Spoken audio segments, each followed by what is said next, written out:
my lords, my ladies, and everyone else not sitting on a cushion. Today we're talking about A Knight's Tale. Man, I love A Knight's Tale. Love A Knight's Tale. That's, that could have been on our Guilty Pleasure episode. Absolutely. A movie that I did not expect to like as much as I did. And when it starts, the first time I watched it, it starts with that "We Will Rock You" bit, and I thought, this is dumb. Then I realized by the end of the movie that it fits perfectly in, because that movie doesn't take itself seriously, and it doesn't expect you to either. Dude, A Knight's Tale from start to finish is awesome, man. The music, the actors, look, Paul Bettany. By far the best character in that, too. As great as everything is in that. And there's so many fun characters. There's so many fun characters in that movie, man. The late Heath Ledger is phenomenal in that movie. It's probably the movie that made me fall in love with him as an actor for sure. He gets a lot of credit for the Joker, which was a great performance. But A Knight's Tale is just so fun, man. It's a lot of fun. It looks nice, even though that movie's 20-something years old now, doesn't look dated, because it doesn't try too hard with the scenery, so it doesn't give itself away, because that does happen. Background isn't what we're there for. No. Even when you see the joust, it's a very small set. You might see the town in the background, but for the most part, the camera's set on the horses, the lists. Lists. You see the lists. Heath Ledger in A Knight's Tale, it's a fun role for him, and, he did that dark portrayal of the Joker, and we all know how that went, and I really don't want to talk about that at the moment. But other roles, Monsters Ball. Was great in that. He was great in that, and you talk about something that he dived into. I almost feel like he got, more in a mindset for that role, than he did for anything else other than playing the Joker. Have you ever seen the movie Lords of Dogtown? I have seen Lords of Dogtown. And, the part he plays there, I saw that on a recommendation of a friend of mine that worked at a video store at the time, and was really surprised at how good that movie is and how good his character was in it, because that was why the guy told me to see it. He says, dude, Heath Ledger's great in this. So I checked it out. And several years go by, and then he's announced as the cast in the Joker. And I worked with a completely different guy who was all like, man, that's some bullshit. Heath Ledger? And I said, nah, man. I said, watch Lords of Dogtown. That dude's a legit actor, and I think you're going to be surprised at the Joker. And boy, was he. In the late 90s, early 2000s, there was a slew of directors that tried to adapt Taming of the Shrew to modern day. Clueless was one of these films. Yep. 10 Things I Hate About You. Yes. It had the familiar faces, a lot of the high school appropriate aged actors and actresses at the time. Joseph Gordon-Levitt. Julia Stiles. But Heath Ledger, he immediately started booking other roles. But while you're watching the movie, I'm not taking anything away from anybody else that was in it, Love Julia Stiles. I love Joseph Gordon-Levitt. Absolutely. But you could see Heath Ledger developing his craft on camera in 10 Things I Hate About You. Like most people, that's the first thing I ever saw him in. I want to tell you a side story. Okay. There was an article I read about a fictional movie critic that was created by some studio and was propping up movies by this studio, one of which was A Knight's Tale and Heath Ledger specifically. And in it, there was this just rave glowingness of Heath Ledger, because they were trying to push him as this next big star. At the time, he wasn't there yet, but he was getting there. The article, as I'm reading it, because it had exposed this fictional critic, and they're talking about yeah, right, like anybody's going to believe this Heath Ledger guy's going to be somebody. And then lo and behold, Heath Ledger ended up becoming somebody. And to me, it's one of the more ridiculous things I've ever read that ended up coming true. I think the thing that speaks best to Heath Ledger's credit would be, when he lost him during the production of The Imaginarium of Dr. Parnassus. Yep. his friends, Colin Farrell, Johnny Depp, and Jude Law. Jude Law, they helped finish that production for him, and they did not accept any money. All money that they would have made went to Heath Ledger's family.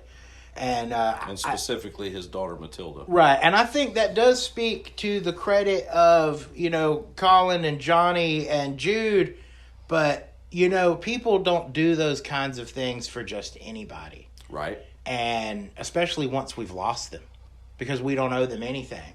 But those guys loved him so much, and if those three guys could show their love for the man, then that tells me he was a pretty good guy.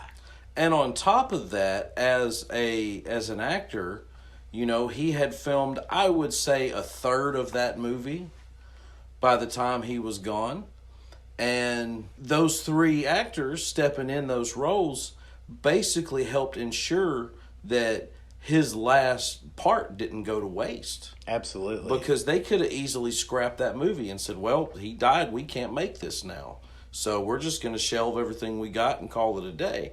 But instead of doing that, they honored him by, tweaking the script and making the character basically a chameleon, I guess, where he, changes faces.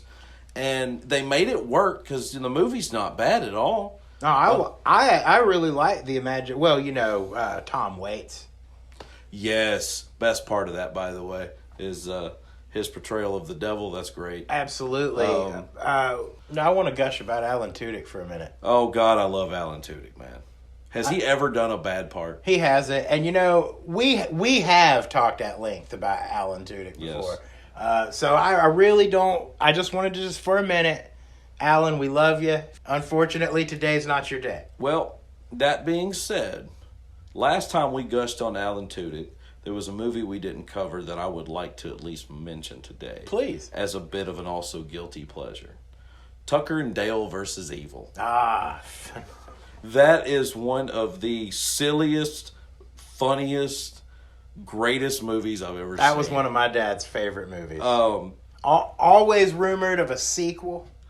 I would watch that in a second. Oh, yeah. Oh, absolutely. No, the only thing that would break my heart now is if they did make a sequel, my dad would never get to see it. Yeah, that would be unfortunate there. It would be. I would watch it, and you would watch it. I was about to say, we could watch it in his memory. And we'd do an episode on it. Absolutely. Just a ridiculous movie. A hell of a lot of fun. That's one that I watched it. It's one of those movies with a name so goofy, you're like, there's no way this can be any good. I love stories about mistaken identity. Mm-hmm. There's a Eugene Levy, Samuel L. Jackson movie. Speaking about actors we've talked about, but yet roles we've never touched on. Yeah. The Man. The Man. The Man. It's not a classic by any means. If anything, it probably is a guilty pleasure. I think the inclusion of Eugene Levy makes it automatically a guilty pleasure. Because that dude's ridiculous. But this ain't about him today. Nah. Needless to say, big fan of Alan Tudyk. Have been a long time. And watch Tucker and Dale versus Evil. Absolutely watch that movie. It's so funny. In so many ways, it's great. And he takes so much abuse in that too. Mark Addy. And that was definitely the first thing I ever saw Mark Addy in. He's great in that. And actually the way his character and Alan Tudyk bounce off each other in that, wonderful. I had only ever seen him in A Knight's Tale playing Roland. Yeah. So years later, Game of Thrones comes out. And he's the king. And I'm like, that's fucking Roland. I know, me too. The kid, Robert Baratheon is fucking Roland. But you know what? He was awesome in that too, man. And he played that character so well. That's exactly what I think of as a king. Back in those types, the olden days where they're fat and gluttonous because they're so rich and powerful that they have no fear of anything and they do whatever they want. Like Henry VIII. In the Knight's Tale, if you follow that crew after that, Mark Addy gets mistaken for some king because he just happens to be this king's doppelganger, and he became the king, and the original king died or something and nobody knew. And that's who he became as Robert Baratheon. He'd just been that king for 20 years. You just described King Ralph. Oh, absolutely. That was actually what was in my head as I was saying that, because that's what King Ralph is. You got just a random guy who backdoored into kingdom and was just like, let's have fun. Did you ever watch his sitcom? Would that be Still Standing? That would be Still Standing. I did see some of that, and the only reason I ever watched that show is because Roland was in it. So I was kind of disappointed the first time I saw that he was in one. Still Standing is it's like a part Married with Children, part. I mean, any family. I would show, say it's Family Ties. It's your typical King of Queens, Roseanne. Yes, Dear. It's the family scenario sitcom. Look, he's the goofy fat guy married to a woman out of his league. They have children. He's the idiot. He screws things up, and she usually solves all the problems. Everybody laughs. Played by Jamie Gertz, by the way. Only seen her in a handful of things, but I always remember her. Like in the back seat in Twister. We have cows. Well, I was going to say, what? You remember her from Twister and the trailer of Twister? And the video release of Twister? Probably a couple of other things. Hell, she was in The Lost Boys. But, oh, that's right. She was Star. There's nobody I love to hate more than Rufus Sewell. He is great as that character, but he probably would make a top 10 list of characters that I want to punch in the face. Count of Anjou has a very punchable face. Yeah, dude. You love to hate that guy. Basically, he's playing the high school jock, the quarterback of the football team. Nobody's ever questioned him. And all of a sudden, you got this upstart who's better than you, and you show your true colors as being a bitch. I think you just unraveled the whole thing, dude. A Knight's Tale is Karate Kid.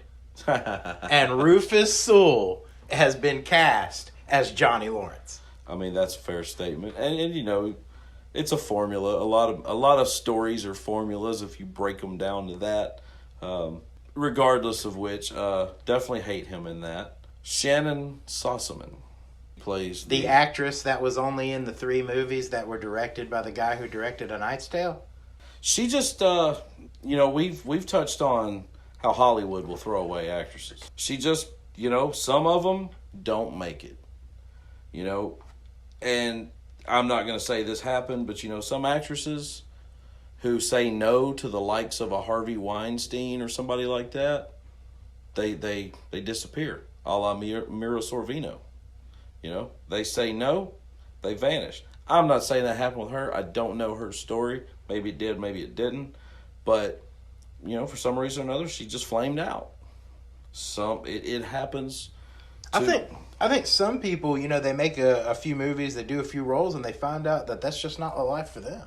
One actress that's in that, the one that plays the armorer, Kate, that's Laura Frazier, who was in Breaking Bad and Better Call Saul, I believe, as well. She plays a nervous, twitchy chick in that. Lydia Rodar Quayle, some crazy nonsense. I definitely wouldn't have recognized her from A Knight's Tale in Breaking Bad. Well, it's weird. When I was rewatching Breaking Bad some time back, every time I would watch it, and I would see that character, I was like, I know her from something. You get that nagging feeling. And finally, one day, I had to look it up, and I'm like, holy shit! It's the blacksmith from A Knight's Tale. Holy crap, that's weird.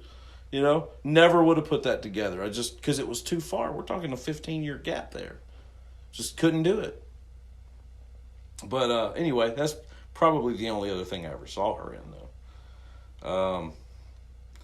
Well, I guess we're down to Mr. Chaucer. The Vision. Paul Bettany is an absolute genius. Doesn't matter the part. He's great. I liked him in A Beautiful Mind, which is weird. It won some awards, but that's one of those movies that I know a lot of people that don't like it for one reason or another. That it's too long, it's too dry, it's too slow, it's too dull, whatever. And all are valid arguments in one way or another. But I think it's a great movie. And, he played a character that wasn't actually there. And that made it very interesting. That's in a way, a challenging part because, when you're doing your scenes, you acknowledge one person but nobody else. Bonus points for being married to Jennifer Connelly, I believe still. I'm not mistaken. Jennifer Connelly. Oh, they're still married. Happily married. Jennifer Connelly's awesome. Also in A Beautiful Mind. Big fan of Paul Bettany. When he was put in as the voice of Jarvis, first time I heard it, I was like, that's Paul Bettany. I was like, that's great. That's the best possible person to choose to be the voice of Jarvis. If you had to cast somebody based on their voice to play a British butler, Paul Bettany. First time I see a man, it's always best to see him naked. And I got that in A Knight's Tale with Paul Bettany. Got that out of the way. Right. And that's so funny. Like, he's penniless, butt naked, doesn't have a thing to his name, not even a pair of shoes. And he is so slick that he talks his way into shoes, clothes, and a horse without doing a thing. He's charming. But promises and hopes and dreams, man. Now, did he deliver? Oh, he delivered. Paul Bettany is one of the reasons why I am thankful for actors and their craft. Yeah. He's entertaining. Like you said about Alan Tudyk, have you ever seen him in a bad role? I didn't say bad movie. I personally don't like A Beautiful Mind, but I like him in it. Well, Alan Tudyk, the first thing I saw Alan Tudyk in was 28 Days with Sandra Bullock. That movie's kind of dumb, but he's great in it. Because anytime I saw him after that, and he was doing a German accent in that movie. And there's a part where he's in this weird sling concoction that's hanging from a tree or something. And the first thing I can recall ever seeing this guy is he looks down and he's all like, oh, my package is so huge. Like, it's funny. And the character is ridiculous. He does really good accents. He does really good voices. Of course, popular voiceover actor. Plus K2SO. But I think all of these great actors that we've talked about coming together to make this movie is one of the reasons why we love it so much. And not only that, but it's a lot of great actors very early in their career. Very early. And for a movie as silly as A Knight's Tale is, for the type of comedy that came out in the early 2000s when this came out, a lot of the actors in a lot of those movies were throwaways. I look at that movie, and if I was going to cast something in the future and I wanted to pull from one thing, I could look at A Knight's Tale and I could tell you that, I would love to work with these actors. They're a lot of fun. They're having a lot of fun on set. You can tell that in the performance. Yeah. You can always see when somebody hates that they're there. Right. Unless it's Tom Hanks, then you can never tell. Tom Hanks is always happy to be where he's at because he's Tom Hanks. At least it seems that way. Right. I think we're going to wrap it up.